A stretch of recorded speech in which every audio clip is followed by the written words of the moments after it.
प्यारे विद्यार्थियों, पहला वॉल्यूम आपने अच्छे से तैयार कर लिया होगा। आज हम दूसरे वॉल्यूम में हैं, general properties of definite integrals. आपको मैंने पहले वॉल्यूम में बताया कि डेफिनिट इंटीग्रल क्या होता है। जब हम जो है इंटीग्रेशन करते हैं, अगर दो निश्चित सीमाओं के लिए अगर हम समाकलन ज्ञात करते हैं, जो समाकल मिलता है किन्हीं तो निश्चित सीमाओं के लिए मिलता है, तो डेफिनिट इंटीग्रल है उसका।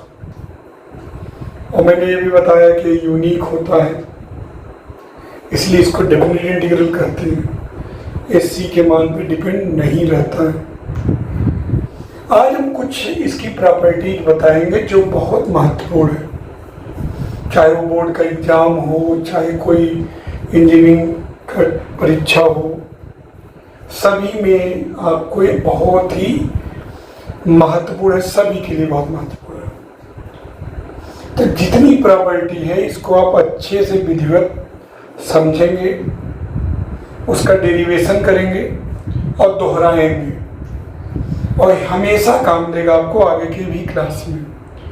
तो पहली प्रॉपर्टी आपकी है कि a to b fx dx is equal to a to b ft dt, यानी कि a वेरिएबल क्या है x dx या t dt इस पर डिपेंड नहीं करता।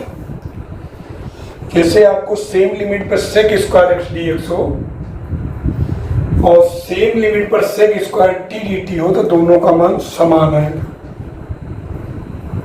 जैसे a to b fx dx और a to b ft dt का मान इक्वल आएगा। कहीं अगर 0 टू पाई बाई 2 लाख साइन t dt होगा, तो उसको मैं 0 टू पाई बाई 2 लाख साइन x dx लिख सकता हूँ। लिमिट को आपको सेम रखना है, ये फलन x का है या फलन t का है, इससे कोई फर्क नहीं पड़ता। अब इसका डेरिवेशन भी करते हैं हम लोग। मान लेते हैं fx का इंटीग्रल जो है कैपिटल fx आता है, c नहीं लिख रहे हैं क्योंकि डेफिनिट इंटीग्रल का केस है। प्लस c भी लिख दोगे कि अपर लिमिट में भी रहेगा और लोअर लिमिट में रहेगा तो कैंसिल हो जाएगा। तो मान लेते हैं fx dx कैपिटल fx है, रूल बदल गया है, या स्मॉल f या कैपिटल f। जैसे sec स्क्वायर x dx का tan x हो जाता है, वहाँ sec स्क्वायर है वहाँ tan x हो गया। cos x है, cos x का क्या होगा sin x, राइट।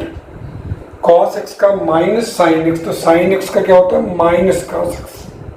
ध्यान रखना, sin x का इंटीग्रल क्या होता है minus cos x plus c, और cos x का क्या होता है sin x प्लस c। तो डी यहाँ fx dx है, कैपिटल fx हो गया। तो यहाँ एक लेफ्ट हैंड साइड लेते हैं, लेफ्ट हैंड साइड लेते हैं तो क्या होगा a to b fx dx, इसका क्या हो जाएगा capital fx from a to b। तो अपर लिमिट रखते हैं f b माइनस f हो गया। राइट हैंड साइड देखते हैं a to b ft dt। अब तुम ही बताओ, अगर sec स्क्वायर x dx है तो उसका tan x करते हैं, sec स्क्वायर t dt होगा तो क्या होगा tan t। यहाँ t का फलन है और t के रेस्पेक्ट में, तो ft का क्या हो जाएगा वही रूल रहेगा, f capital ft from a to b, upper limit f b minus f है। तो राइट हैंड साइड और लेफ्ट हैंड साइड दोनों बराबर हो गए, अतः हम प्रयोग कर सकते हैं इसको a to b fx dx equal to a to b ft dt। बहुत यूज हो गए।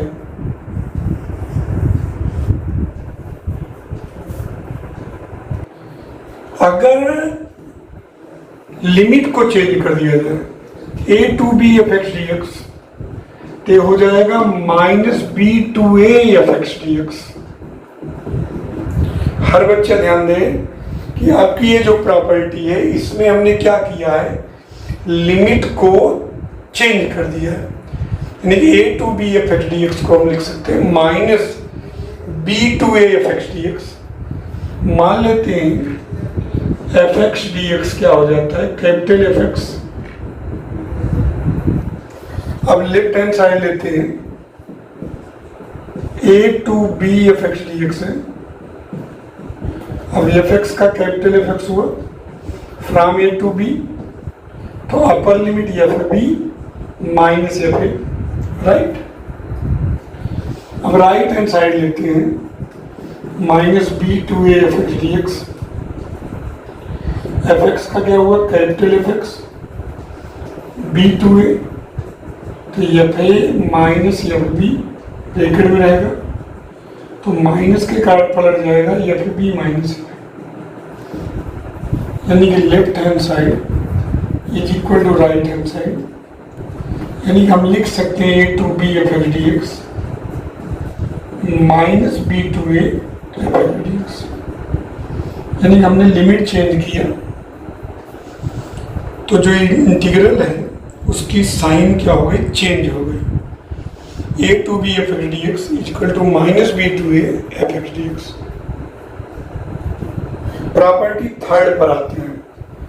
जैसे बच्चों आपको प्रतापगढ़ से आपको जाना हो कानपुर, तो आप तो प्रतापगढ़ से डायरेक्ट कानपुर जा सकते हैं, या तो प्रतापगढ़ से लखनऊ चले जाइए और लखनऊ से फिर कानपुर चले जाइए। तो प्रॉपर्टी बहुत आगे चल के इंपॉर्टेंट होगी, खासकर मॉड के क्वेश्चन में। A to B F x D x is equal to a to c f x D x plus C to B F x D x, जहां सी ए से बड़ा और बी से छोटा। यानी ए to B F x D x is equal to a to c f x D x plus C to B F x D x, जहां सी क्या है, ए से बड़ा और बी से छोटा। यानी कि आप प्रयोग कभी ऐसे हो कि 1 to 10 F x D x हो, तो 1 to 5 F x D x कर दीजिए, 5 to 10।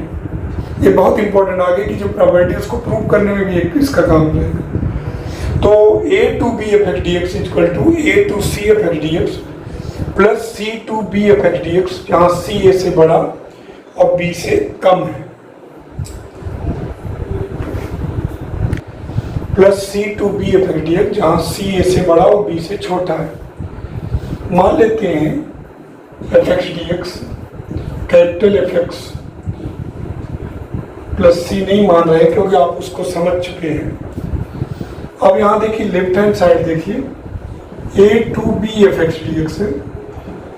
अब इसका इंटीग्रल हमने क्या देखा, इसका इंटीग्रल क्या है, capital F x from a to b, क्या हो जाएगा F B minus F a. और राइट हैंड साइड देखते हैं क्या है, a to c f x D x plus C to B F x D x. A to c f x होगा from a to c plus f x from c to B, f c minus F a plus f B minus f C. F C से F C cut जाएगा, F B minus F A, तो दोनों पक्ष बराबर हो गए।